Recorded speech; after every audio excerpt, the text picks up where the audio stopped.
Seja bem-vindo ao EB Drops, o podcast de ensino cristão da Igreja Batista de Vila Euro. Eu sou o Lucas e hoje eu passei aqui rapidinho para te dar uma notícia super interessante, você que é ouvinte do EB Drops. O EB Drops agora tem um canal de comunicação com você que tem nos acompanhado, que é o Instagram do EB Drops. Então já segue lá, @EBDrops. Interage com a gente por lá, vai ser um prazer muito grande saber quem é você e o que você tem achado, se você tem sido abençoado, quais são as expectativas que você tem em relação ao nosso podcast. Então já segue lá, @EBDrops, essa é a nossa nova forma de nos comunicarmos. Continue agora ouvindo aqui esse programa que está muito, muito, muito legal a respeito dos 300 de Gideão, com o Alexandre, o Adelson e a Tog. Ouve aí que vai ser massa, vai ser bênção para sua vida.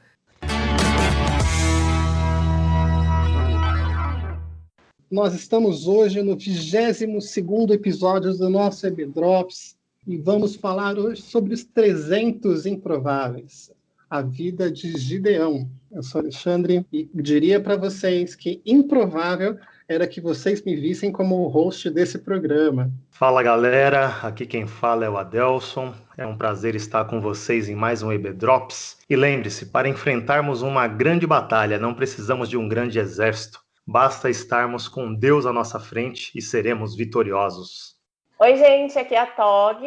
E eu acho que Gideão é o típico cara que tem medo, mas não tem vergonha, no bom sentido. Muito bom, Tog. É bom saber que às vezes a gente precisa ser sem vergonha mesmo. Tá bom? Mas a história de Gideão é uma história que está lá no livro de Juízes. É o livro que nós estamos seguindo dentro do estudo de Juízes para você, do Tim Keller. E, Tog, você podia resumir para a gente um pouquinho sobre a história de Gideão? Eu vou tentar resumir nos próximos 40 minutos, porque essa história é longa. A gente já sabe que, mais uma vez, o povo de Israel fez o que era mal aos olhos do Senhor, e é bom que a gente lembre quando a Bíblia diz isso. Isso quer dizer que eles, mais uma vez, se voltaram a uma vida de idolatria. Como a gente tem visto, cada vez Israel afunda um pouquinho mais. Dessa vez, Deus entregou eles aos midianitas, ao povo de Midian. E esse povo era tão cruel que quando o povo de Israel terminava a colheita, eles saqueavam tudo, eles roubavam a colheita, matavam as pessoas, roubavam os animais. Então o povo de Israel fugia para se esconder em cavernas. É a primeira vez que o povo de Israel tinha tanto medo que se escondia. Como o povo não aguentava mais ser saqueado, se viu sem nada, perdendo tudo, o povo pediu mais uma vez o libertador.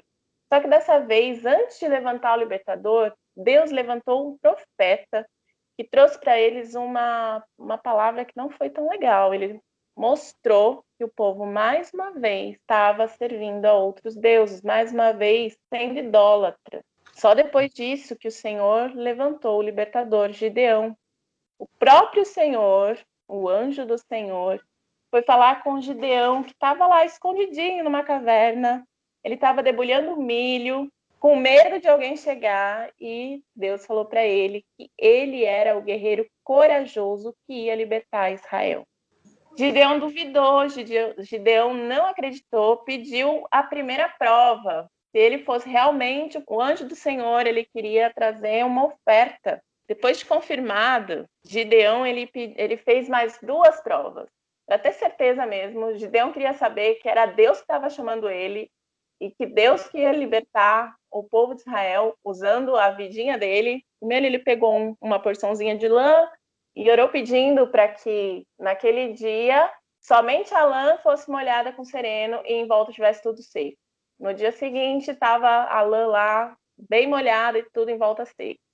Mas ele pediu mais uma prova, mais uma vez ele colocou lá a lã e pediu que tudo em volta tivesse molhado dessa vez e a lã tivesse seca. Isso aconteceu, confirmando para Gideão que ele realmente era o libertador chamado pelo anjo do Senhor, pelo próprio Deus, para libertar o povo de Israel.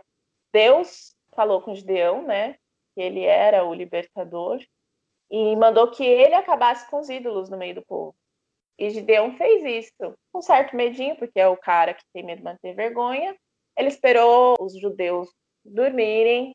Na casa do pai dele mesmo tinha altares a outros deuses, e ele foi lá destruir o altar, e o altar principal, que foi o altar de Baal. E por isso ele foi conhecido também como Jerubbaal, que na tradução, na linguagem de hoje, é Baal que lute. No dia seguinte, o povo judeu ficou um pouco bravo que ele tinha destruído, mas o pai de Gideão falou, não, qual é que é? Vocês acham que Baal é Deus? Vocês não precisam ir contra Gideão. Baal que se defenda, ele que lute. Por isso ele foi conhecido como Jerubbaal. Então foi lá, Gideão super corajoso, chamou 32 mil homens do povo de Israel. Deus olhou para aquilo e falou, olha, tem muita gente aí, eu vou tirar algumas pessoas.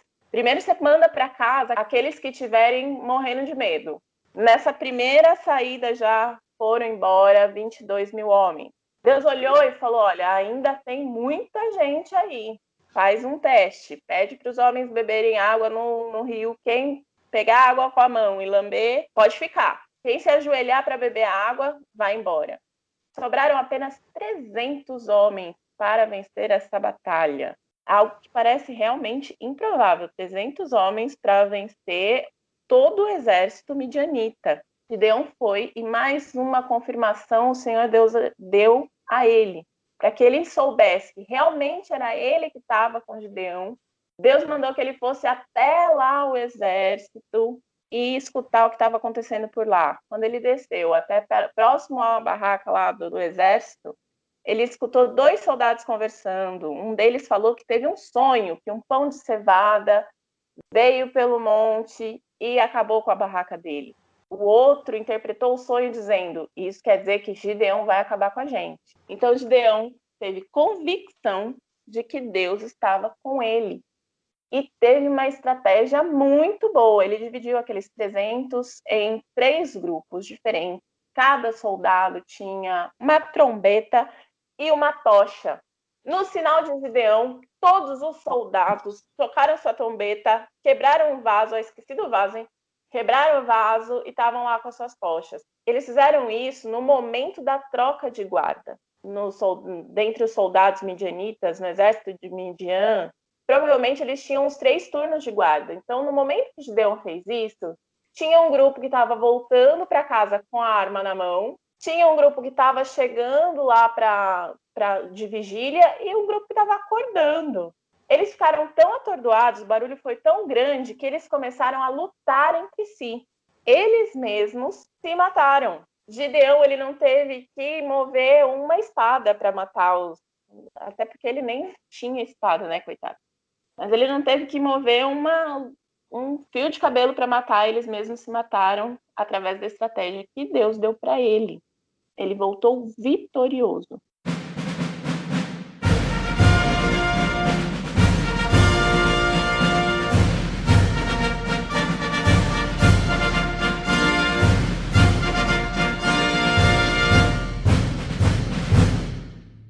Gente, e queria lembrar uma coisa com vocês aqui. Logo no começo do resumo da TOG, uma coisa que acontece, o povo é oprimido e o povo sofre, o povo clama ao Senhor, e o Senhor não manda Gideão. O Senhor primeiro manda um profeta.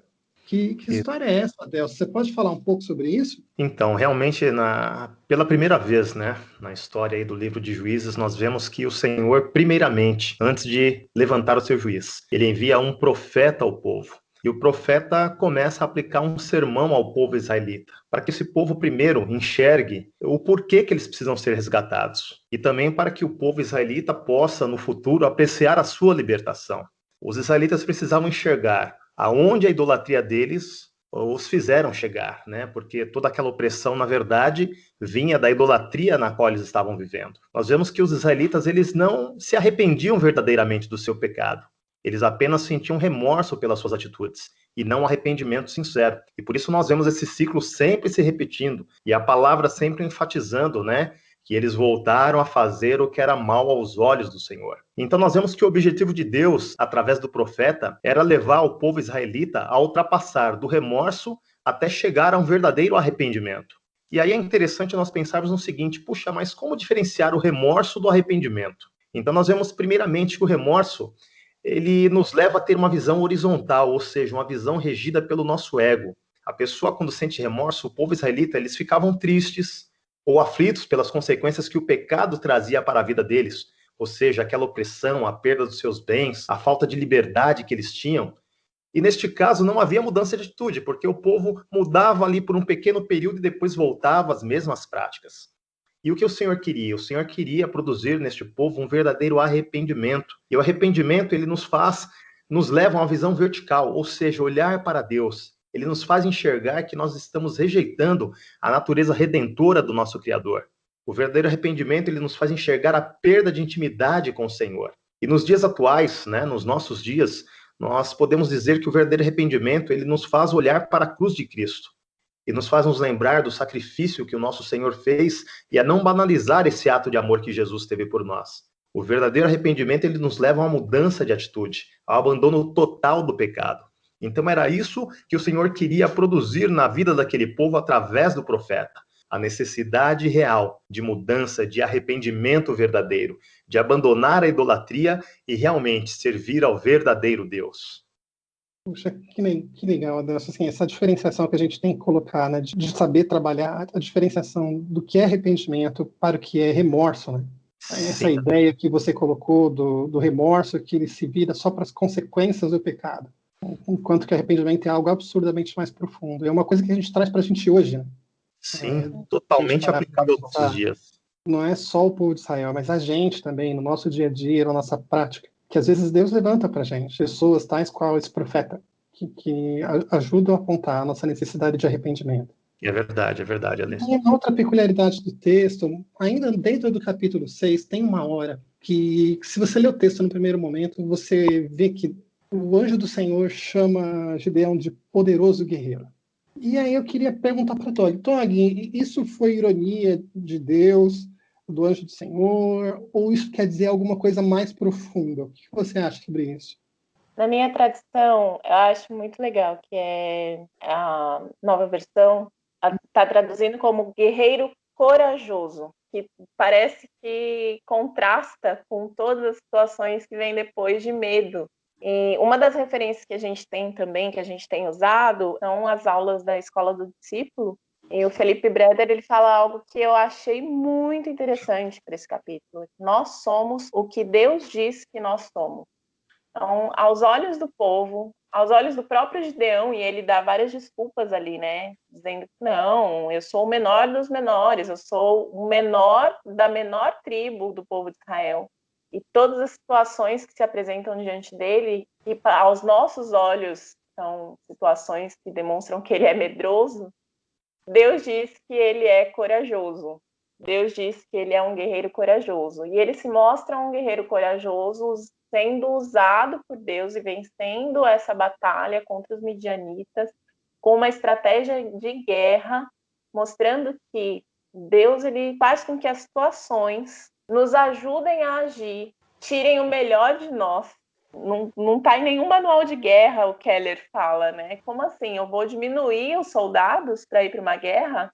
Mas Deus ele deixa a situação ainda mais improvável para mostrar que ele é quem faz as coisas através da gente e que ele deve ser glorificado nas nossas vitórias, nos nossos feitos.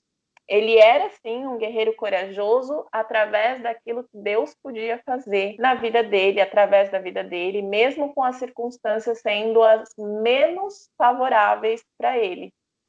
Eu acho muito, muito, muito legal ele ter usado também a estratégia de Gideão, a inteligência de Gideão e Gideão ter se mostrado esse estrategista de guerra, porque Deus o transformou, né? Essa frase que a Tog lembra, eu sou quem Deus diz que eu sou, né? Porque às vezes as pessoas dizem as coisas pra gente. Às vezes as pessoas declaram quem nós somos a partir das nossas características físicas, dos nossos recursos financeiros, da nossa história. E muitas vezes as pessoas nos colocam em uma caixa e dizem, o Alexandre, a Tog, o Adelson é desse jeito, ele é assim. nós nos colocamos dentro de uma caixa, né, Ale? Ele já começou declarando, não, eu sou o menor da menor tribo, como eu vou ser o libertador? Exatamente. E uma coisa que é importante é que nós precisamos estar abertos para ouvir o que Deus tem a dizer sobre nós. Ele pensa sobre nós, o que ele vê sobre nós, o que ele vê do nosso presente, das nossas potencialidades e do nosso futuro. E Gideão faz isso, né? No momento que é declarado aquilo, ele pode não se sentir como um poderoso guerreiro, mas a partir do momento que o anjo do Senhor declara aquilo para ele, começa esse processo, né, de formação do guerreiro corajoso que Gideão se tornaria depois. É um processo, não é uma coisa que é automática, assim, ele é um guerreiro corajoso, mas isso dentro dele vai ser construído. O que é interessante é que quando a gente vê o texto, assim, são 4 momentos diferentes que Gideão põe à prova, né, gente? O primeiro momento não, deixa então que eu quero entregar uma oferta, e aí é entregue a oferta, e a oferta é queimada no altar. Aí Gideão fala, opa, isso daqui parece que é Deus. E aí depois tem aquela história da lã, Deus permita que essa lã fique molhada e que o campo fique seco. E depois, opa, Deus respondeu. Esse negócio está ficando sério. Terceiro momento, assim, eu estou com uma dúvida, Senhor, então vamos fazer o contrário? E aí inverte, o campo fica molhado e a lã seca, e finalmente Deus fala para ele lá para frente na história, olha, se você estiver com medo, vai lá no acampamento dos midianitas ouvir o que está acontecendo. E é o momento que Gideão assume que está com medo, como a Tori disse no começo, ele podia ter medo, mas não tinha vergonha, entendeu? E ele vai até o acampamento, e quando ele chega no acampamento, ele ouve o sonho daquele pedação, daquele pão gigantão lá, derrubando a tenda do acampamento, né? E a interpretação do sonho que eles teriam a vitória dada pelo Senhor, porque o Senhor estava com eles.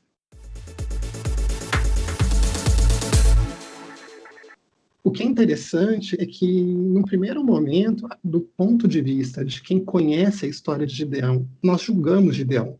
E a gente acha muitas vezes que Gideão foi uma pessoa que teve uma fé fraca, que provou Deus em várias oportunidades diferentes. E lendo os comentários do livro, melhor refletindo sobre o texto, dá para ficar muito claro para a gente que Gideão estava fazendo aquilo porque ele estava começando a experimentar quem era esse Deus com quem ele estava lidando. Ele sabia aquilo que falaram no passado, que fez quando libertou o povo de Israel do Egito, as histórias sobre Abraão, as histórias sobre Isaac.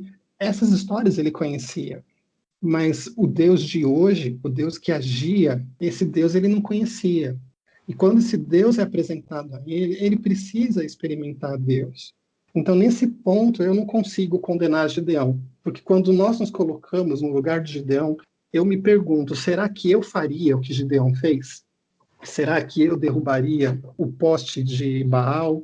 Será que eu me dirigiria ao povo de Israel para levantar 32 mil pessoas no primeiro momento? Será que eu, com 300 pessoas, iria contra todo o exército de Midian? Partindo desse ponto de vista, a gente vê que Gideão, sim, ele se transformou num guerreiro corajoso.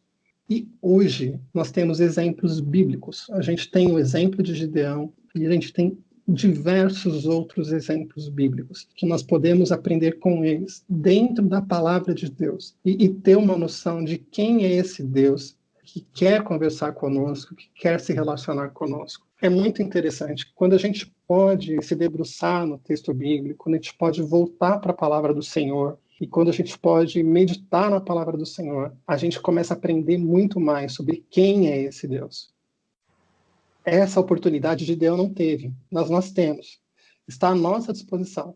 É só a gente querer, a gente poder abrir a palavra e poder se aprofundar nela. Assim, e é por isso que a gente está convidando vocês a navegar pelo livro de Juízes junto conosco, para que vocês, junto conosco, possam aprender um pouco mais sobre quem é esse Deus que tantas vezes se importou com o povo de Israel. Eu queria só ler uma frase que o Keller fala sobre nesse sentido, né? Ele fala que não se trata aqui de como tomar uma decisão, mas da necessidade de pedir que Deus nos dê um amplo entendimento de quem Ele é.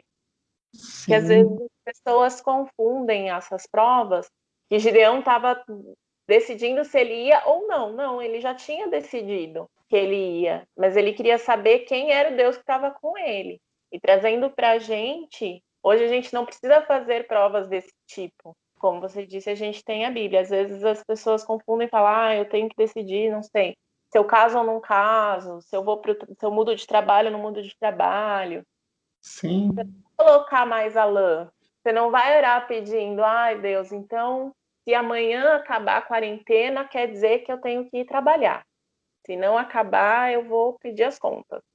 Não, não é Aham. isso. Porque você tem a Bíblia para voltar para ela e saber quem é o Deus que você serve e o que ele requer de você. É uma coisa interessante, Ale, que a gente está falando, e Tog também, é assim, né?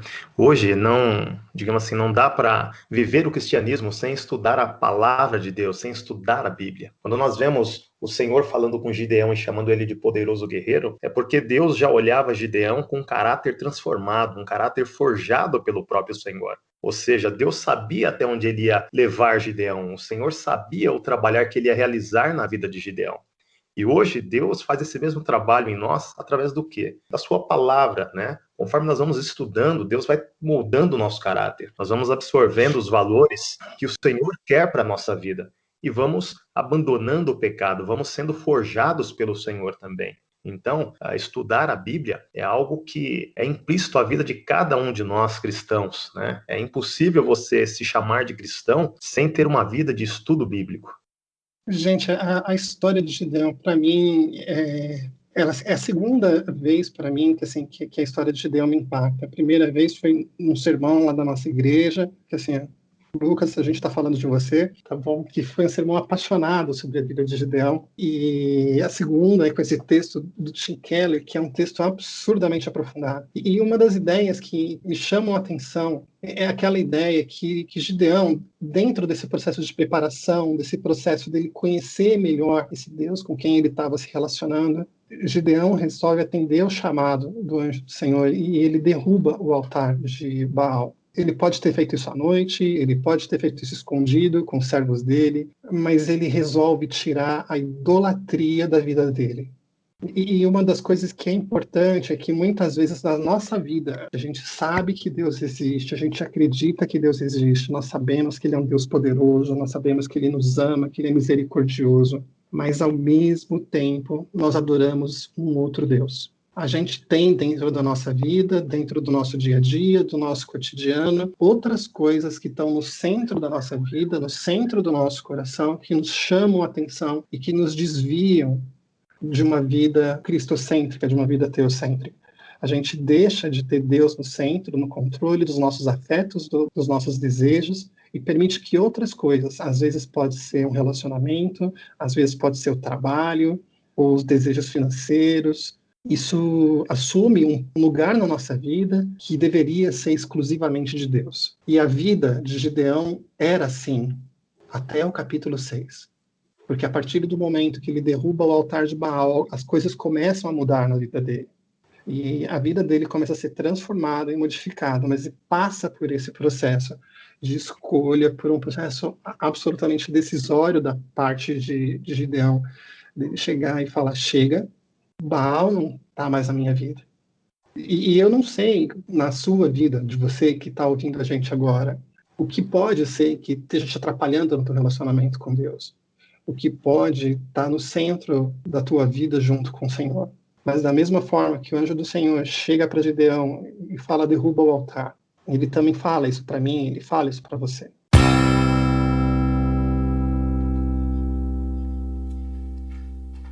Eu queria falar sobre o final também, a questão de Deus diminuir o exército do povo de Israel de 32 mil para 300. Deus deixou muito claro que era para que a honra fosse dele, para que o povo de Israel não se gloriasse nessa vitória. Isso também trago totalmente para a nossa vida, que às vezes se a gente não adora, se a gente não é idólatra no início, a gente corre o risco de ser idólatra no fim, né? A gente corre o risco de idolatrar as nossas vitórias, né? As nossas conquistas. Hoje eu ouvi uma frase da Luísa Nazaré. Na verdade, ela estava citando outra pessoa que ela não lembrava o nome. Ela disse assim, a graça não coloca fim nos nossos esforços, coloca fim nos nossos méritos. E acho que isso tem muito a ver com o final da história de Gideão. A graça traz o entendimento de que o mérito nunca é nosso. A gente pode receber todos os coaches, lutar pelas nossas conquistas, mas o mérito nunca vai ser nosso. A salvação, ele é um ato totalmente que vem de Deus e não nosso, né? O Senhor, ele teve misericórdia do povo dele. E a gente vê toda a obra de libertação na vida do povo. Então, nós nos lembrarmos que a salvação, ela vem do Senhor e é o Senhor quem molda o nosso caráter dia a dia. Gideão, com certeza, ele olhou para a fraqueza dele e falou, sozinho eu não vou conseguir isso nunca. E ele permitiu o Senhor trabalhar, moldar o caráter dele. E aí ele teve toda uma experiência com Deus, as provas, tudo isso foi sendo um trabalhar de Deus na vida de Gideão. Então nós precisamos, olhar para nós, reconhecer a nossa fraqueza, as nossas limitações e deixar o Senhor ir forjando o nosso caráter, para que o nosso cristianismo realmente ele seja autêntico, para que realmente recebamos essa salvação que vem do Senhor dia a dia nas nossas vidas. E com isso nós encerramos o bate-papo de hoje falando sobre os 300 improváveis, a história de Gideão. Como vocês podem ver, assim, a gente tem muito a aprender com o livro de Juízes e eu tenho uma absoluta certeza que semana que vem vocês serão novamente surpreendidos. Tá bom? Um grande abraço e estou deixando aqui o abraço da Igreja Batista de Vila Euro para cada um de vocês. Até mais! Até mais, gente! Pessoal, até a próxima semana. É um prazer estar com vocês. Um abraço!